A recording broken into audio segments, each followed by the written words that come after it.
Welcome back class ninth के पिछले topic में हमने आपको समझाया था कि भिन्नों का पीरियोडिक रूप और भिन्नों के दशमलव प्रसार, यानी कि भिन्नों के दशमलव प्रसार किस रूप में होते हैं, कितने प्रकार के होते हैं।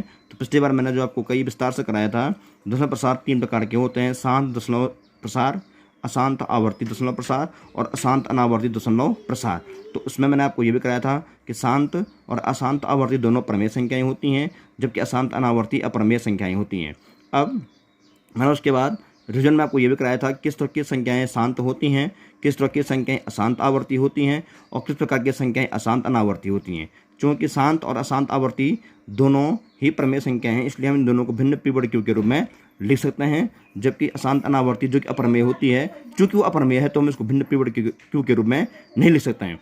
अब चूँकि मैंने आपको कराया था, कुछ संख्याएं लेकर के मैंने आपको समझाया था इन संख्याओं में किस प्रकार से संख्याएं शांत हैं, किस प्रकार से अशांत आवर्ती हैं और किस प्रकार से अशांत अनावर्ती हैं। तो मैंने आपको समझाया था कि जिन संख्याओं में दशमलव के बाद भाग खत्म हो रहा हो और पीछे डैश का चिन्ह हो या बार का चिन्ह हो तो वो शांत होती हैं और प्रमेय संख्याएं होती हैं। उसके बाद मैंने तो आपको ये भी समझाया था कि संख्याओं में जो है यदि बार का चिन्ह हो या डैश पीछे लगा हो, बार का चिन्ह हो, यानी कोई संख्याएं बार बार आ रही हों या किसी संख्याओं का समूह बार बार आ रहा हो, जैसे यहाँ पर संख्याएं 3 बार बार आ रही हैं, यहाँ पर दोनों आ रहा है बार बार, यहाँ पर 3 एक साथ आ रहा है बार बार, यहाँ पर 0 5 1 3 बार आ रहा है। तो चूँकि कोई संख्याएं या कोई संख्याओं का समूह बार बार आता है तो हम उस पर बार लगाते हैं, तो इस तरह की संख्याओं को अशांत आवर्ती कहती हैं। ये भी प्रमेय संख्याएं होती हैं और इन दोनों का भिन्न पीरियोडिक क्यू के रूप में बना सकते हैं, क्योंकि ये प्रमेय संख्याएं होती हैं। और तीसरी चीज़ मैंने आपको कही थी, डिफरेंट चीज़, वो अशांत अनावर्ती था। इसको पहचानने के लिए हमें देखना पड़ता है कि दशमलव के बाद हमें कोई भी अंकों का समूह बनते हुए नहीं दिखता है। जैसे 1.10 110 1110 कोई भी संख्याओं का समूह नहीं बन रहा है, किसी भी इसमें नहीं बन रहा है, तो इन्हें अशांत अनावर्ती कहते हैं। अब यहाँ पे मैंने कुछ अन्य एग्जाम्पल भी ले रखे हैं, ये भी उसी चीज़ों के एग्जाम्पल हैं, कुछ नए एग्जाम्पल। ये शांत हैं क्योंकि इनमें दशमलव के बाद 2 अंकों के बाद, कभी 3 अंक के बाद, कभी 4 अंक के बाद, कभी 1 ही अंक के बाद भाग खत्म हो जा रहा है और इसलिए ये शांत हैं और इन्हें प्रमेय संख्याएं कहते हैं। इस 1.313131 है, यहाँ पर एक के बाद 3 1 का समूह बार बार बन रहा है, तो ये अशांत आवर्ती है। इसको हम इस तरह से लिखते हैं 1.31 बार। तो यहाँ पे देखिए आप 0.52777, हम इसको लिखेंगे 0.527 और बार, क्योंकि यहाँ पर केवल 7 की पुनरावृत्ति बार बार हो रही है। 7 अंक बार बार आ रहा है, 5 2 एक ही बार आया और 7 अंक बार बार आया। हमने केवल बार किस पर लगाना है, 7 पर ही लगाना है। उसके नीचे देखिए 6.319 बार बार आ रहा है, तो हम लिखेंगे 6.319। चूँकि तीनों संख्याओं का समूह बार बार आना हो रहा है, तो हम तीनों संख्याओं में क्या लगाएंगे, बार लगा देंगे। तो ये भी क्या होती है, प्रमेय संख्याएं होती हैं। आवर्ती, मैंने आपको ये समझाया था कि अशांत आवर्ती इसको हम इसलिए बोलते हैं क्योंकि यहाँ पर कोई आवर्ती नहीं होता है बार बार आना, तो यहाँ पर कोई संख्या है या कोई संख्याओं का समूह बार बार आता है। अब ये अनावर्ती में आया था, मैंने आपको समझाया था, इसकी पहचान ये होती है, इन दोनों को पहचानना, इन तीनों को पहचानना जरूरी है। यहाँ पे दशमलव के बाद 1.17 यानी कोई भी संख्याएं बार बार नहीं आ पा रही हैं, कोई भी संख्याओं का समूह बार बार नहीं आ पा रहा है, इसलिए अशांत अनावर्ती में से बार बार न आना। 2.67 677 6777 677 इस तरह से आ रही हैं, यहाँ भी इस तरह की संख्याएं आ रही हैं, तो इन्हें कहेंगे अशांत अनावर्ती। कई बच्चे यहाँ पर इसको अशांत लिख रहे हैं, ध्यान रहे, अशांत केवल अशांत नहीं लिखना है, उसको अशांत आवर्ती या अशांत अनावर्ती लिखना बहुत आवश्यक है। क्योंकि मैंने कई बच्चों की कॉपी चेक की थी, वो शांत तो लिख रहे हैं परंतु अशांत के साथ केवल अशांति लिख रहे हैं, उसको अशांत आवर्ती लिखना जरूरी है। अगर आवर्ती नहीं लिखेंगे आप, तो हम ये नहीं जान पाएंगे कि आप इसको अशांत आवर्ती कह रहे हैं कि अनावर्ती कह रहे हैं, मानो प्रमेय में है कि अप्रमेय में है। जबकि अशांत आवर्ती और पीछे से अशांत अनावर्ती का लिखना जरूरी है। तो इसी क्रम में आपसे एक चीज़ और कहूँ, चूँकि मैंने आपको कई बार बोल दिया है, ये संख्याएं और ये संख्याएं दोनों प्रमेय संख्याएं होती हैं, इसलिए इनको भी हम भिन्न पीरियोडिक क्यू के रूप में लिख सकते हैं और इनको भी हम भिन्न पीरियोडिक क्यू के रूप में लिख सकते हैं। इन दोनों के हम भिन्न बना सकते हैं, पर इसके हम भिन्न नहीं बना सकते हैं। ठीक है, अगर मैं आपसे कहूँगा कि कुछ अशांत आवर्ती लिखिए, आपको क्या करना है, सिर्फ अगर मैं आपको कहूँ कि अपनी मर्जी से कुछ अशांत आवर्ती लिखिए, आप क्या करें, दशमलव के आगे लिख दो कुछ भी, 1 2 3 0 5 6 जो भी लिखना हो, दशमलव के बाद कुछ अंकों को बार बार लिखो तो अशांत आवर्ती होगा, और दशमलव के बाद किसी भी अंक को बार बार न लिखो तो अशांत अनावर्ती हो जाएगा। अब यहाँ पे चूँकि मैंने आपको ये कहा है कि हम इसको और इसको भिन्न पीरियोडिक क्यू के रूप में लिख सकते हैं, तो मैं आज आपको समझाऊंगा कि हम किस तरह से शांत संख्याओं को और अशांत आवर्ती को भिन्न पी बटे क्यू के रूप में लिख सकते हैं। और आपने शांत संख्याओं को, शांत प्रमेय संख्याओं को या शांत दशमलव संख्याओं को भिन्न पी बटे क्यू रूप में पढ़ा। आपने कक्षा 5th 6th 7th में भी इनको पढ़ा हुआ, यानी कि 3rd 4th में भी पढ़ा हुआ होगा इनको, इनको किस तरह से भिन्न के रूप में लिखते हैं। जबकि अब आप इनको, और ये तो खैर भिन्न के रूप में नहीं आएगी क्योंकि अप्रमेय संख्या है, इसको आप छोड़ दीजिए, इसको भिन्न नहीं बना पाएंगे। इन दोनों को भिन्न कैसे बनाते हैं हम इसको सीखेंगे। मैं अभी आपको कहा, इसको सीख चुके हैं कई कक्षाओं में, छोटी कक्षाओं में 3 4 5 में भी शायद हमने पढ़ा होगा। और आप 9th में इनको विशिष्ट रूप से सीखेंगे कि जो अशांत आवर्ती होती हैं उन्हें भिन्न के रूप में किस तरह से लिखते हैं। तो पहले हम इस पर चर्चा करेंगे। इसी तरह की संख्याएं कुछ मैंने यहाँ लिखी हुई हैं। तो आज का कार्य, निम्न को पी बटे क्यू के रूप में व्यक्त कीजिए जहां पर क्यू बराबर नहीं है शून्य के। तो हमें यहाँ पर लिखना है कि निम्न को पी बटे क्यू के रूप में क्या करना है, व्यक्त करना है। पी बटे क्यू में भिन्न के रूप में, और मैंने आपको कहा भिन्न के रूप में किसको बनाएंगे, या तो शांत को या शांत आवर्ती को। आवर्ती में जिनमें डैश के पीछे कोई संख्याएं बार बार आती हैं, दशमलव के बाद कोई संख्याएं बार बार आती हैं, या जिनमें बार लगा होता है। अब यहाँ पहला प्रश्न हमारा 0.57, इसको आप जानते हैं, हमने कक्षा में पढ़ा हुआ। बराबर करेंगे 57/100। बहुत ईजी, कक्षा शायद 3rd या 4th या 5th में भी है ये, कि इसको हम किस तरह से भिन्न बनाते हैं। तो मैंने आपको समझाया है पहले भी, और फिर समझा रहा हूँ कि इन शांत को भिन्न बनाने के लिए हम इस संख्या को डेसिमल को छोड़ करके, डेसिमल को हटा करके अंश में लिखेंगे। और उसके बाद हर में क्या लिखेंगे, यहाँ देखेंगे हम दशमलव के बाद 2 संख्याएँ हैं, इसलिए यहाँ 2 जीरो आएंगे, यानी कि 100 आएगा। दशमलव के बाद एक संख्या होगी तो 10 आएगा। दशमलव के बाद, ध्यान रहे बाद, पहले नहीं, दशमलव के बाद अगर 2 संख्याएं होंगी 2 शून्य आएंगे।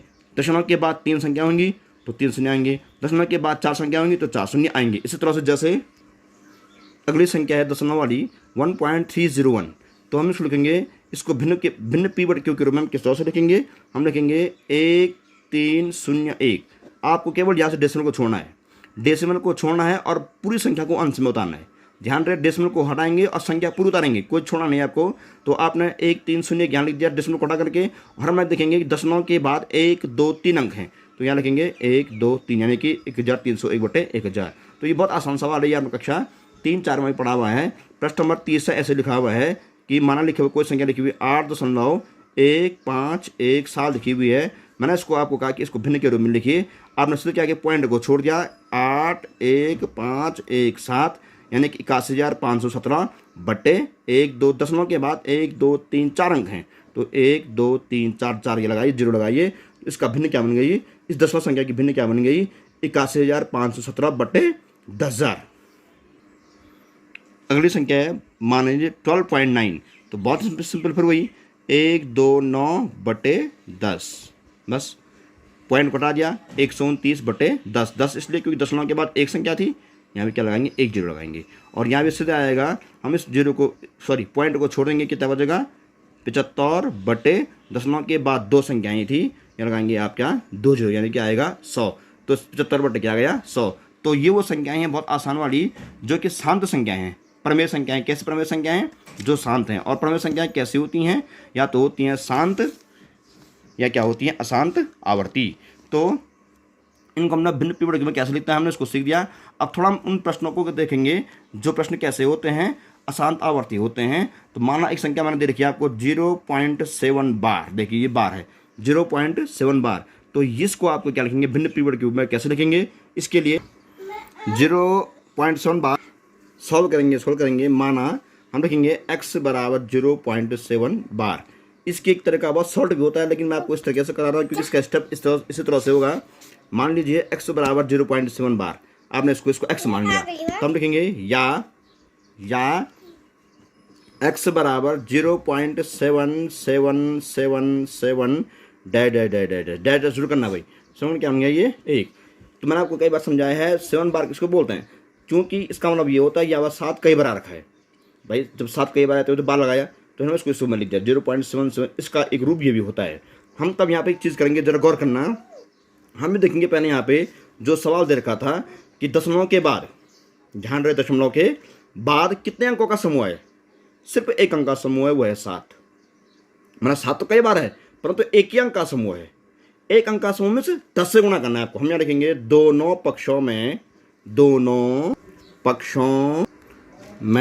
10 से गुणा करने पर, मैंने कहा दोनों पक्षों में से समीकरण जो एक हमने लिखा हुआ है इसके दोनों पक्ष में से बराबर के बाएं पक्ष में भी यानी x और दाएं पक्ष में भी जो ये संख्या लिखी हुई है 0.777 डैश।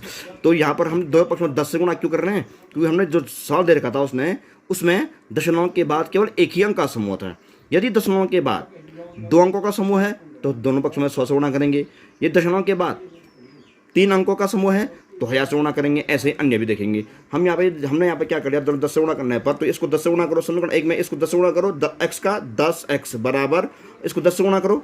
यदि हम इसको 10 से गुणा करेंगे तो 10 से गुणा करने पर 10 में चूंकि एक शून्य होती है, दशमलव एक स्थान यहाँ से यहाँ जाएगा तो कितना होगा 7.7777 डैश क्या बार समीकरण क्या बन जाएगा ये 2।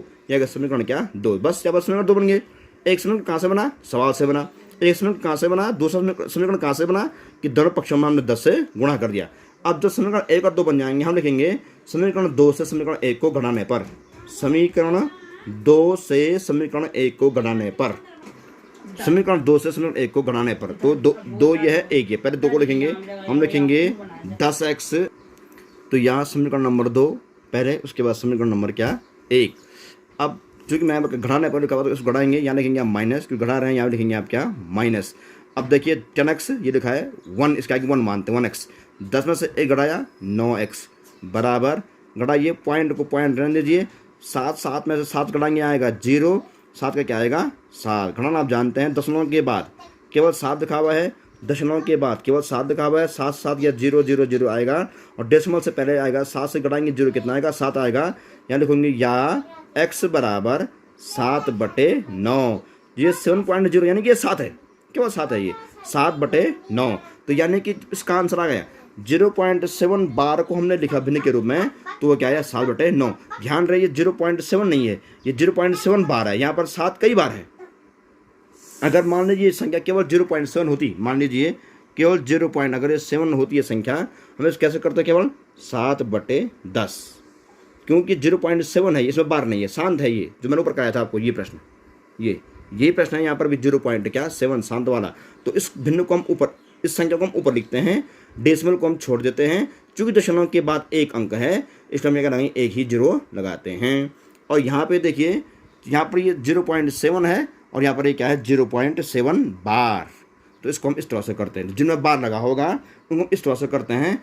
एग्जाम्पल के लिए एक प्रश्न और किया जाए, प्रश्न नंबर 0.139 बार, तीनों पर बार लगा हुआ है। अगला प्रश्न है 0.139 बार, यहाँ जो पढ़ता वो था 0.7 बार, ऐसे प्रश्न यहाँ भी है 0.139 बार।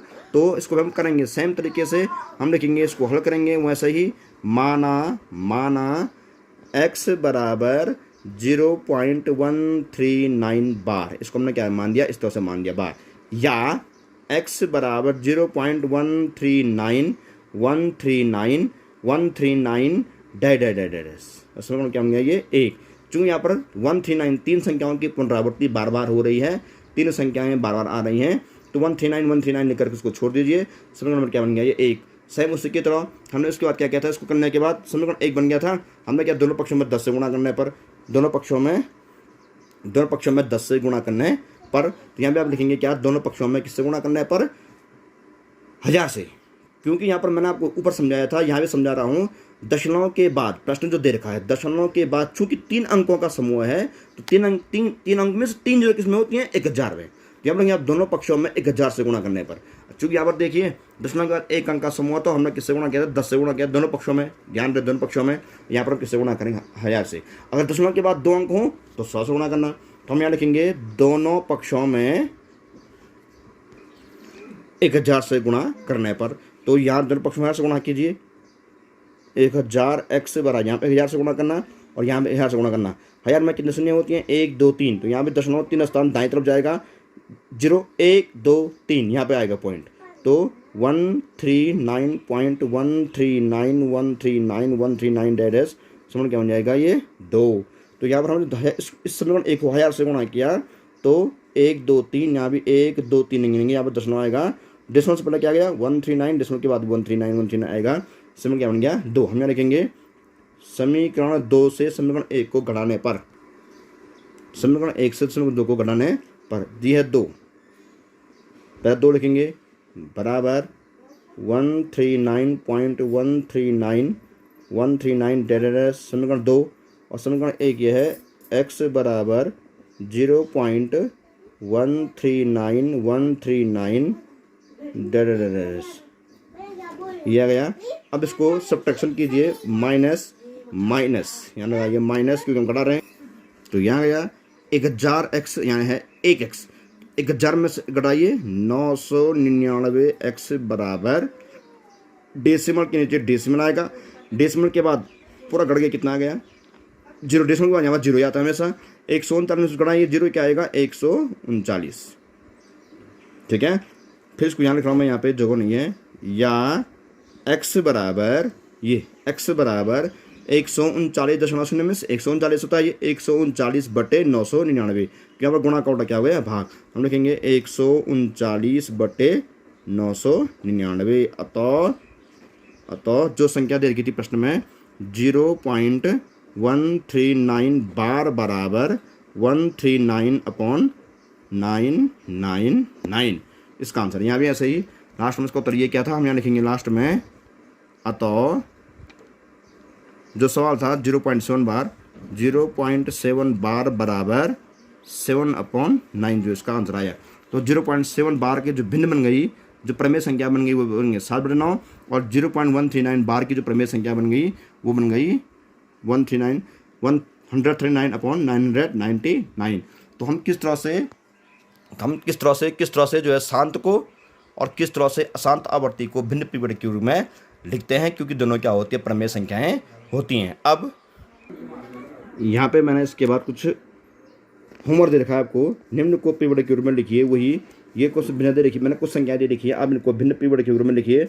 ये देखिए ये शांत हैं सारे, ये शांत हैं जबकि दोनों अशांत आवर्ती हैं। तो इनके लिए आप क्या करेंगे, इस तरीके का प्रयोग करेंगे। यहाँ पे जो मैंने समझाया है बहुत सिंपल तरीका, जबकि यहाँ पर जो 2 प्रश्न दे रखे हैं मैंने बार वाले, यहाँ पर 0.73 2 संख्याओं पर बार है, यहाँ पर 0.1107 तीनों पर क्या है बार है। तो इन दोनों प्रश्नों को जो इस तरीके से करेंगे तो यहाँ पर होमवर्क हो गया पूरा। और आज आप क्या करेंगे, होमवर्क को फिर में करेंगे। तो आप होमवर्क लिखिए, सीधे निम्न को पी/क्यू के रूप में व्यक्त कीजिए, लिखिए, और इन संख्याओं के क्या करेंगे आप भिन्न पी/क्यू के रूप में लिखेंगे। आपको इसको फिर कॉपी में उतारने की जरूरत नहीं है, ये चाहें तो आप बता सकते हैं, लेकिन आपको होमवर्क के रूप में इन प्रश्नों को फेयर कॉपी में भिन्न पी/क्यू में लिखना है। और मैं आपको फिर बता रहा हूँ, कई बच्चे जो है अशांत आवर्ती और अशांत आवर्ती केवल अशांत लिख रहे हैं, और लेकिन अशांत आवर्ती लिखना पूरा जरूरी है, आवर्ती शब्द भी आना जरूरी है, केवल अशांति लिखना जरूरी पर्याप्त नहीं है। इसके अलावा कुछ बच्चे आवर्ती शब्द को गलत लिख रहे हैं, जबकि मैंने कई बार कॉपी में लिखा हुआ भी, आपकी किताब में भी है, आवर्ती सही लिखिए। आप इसको आकृति, कोई आवृत्ति, कोई अन्य शब्द लिख रहे हैं, जबकि उसका उच्चारण ऐसा होगा आवर्ती, ऐसा लिखा जाएगा आवर्ती, सॉरी हाँ ये आवर्ती।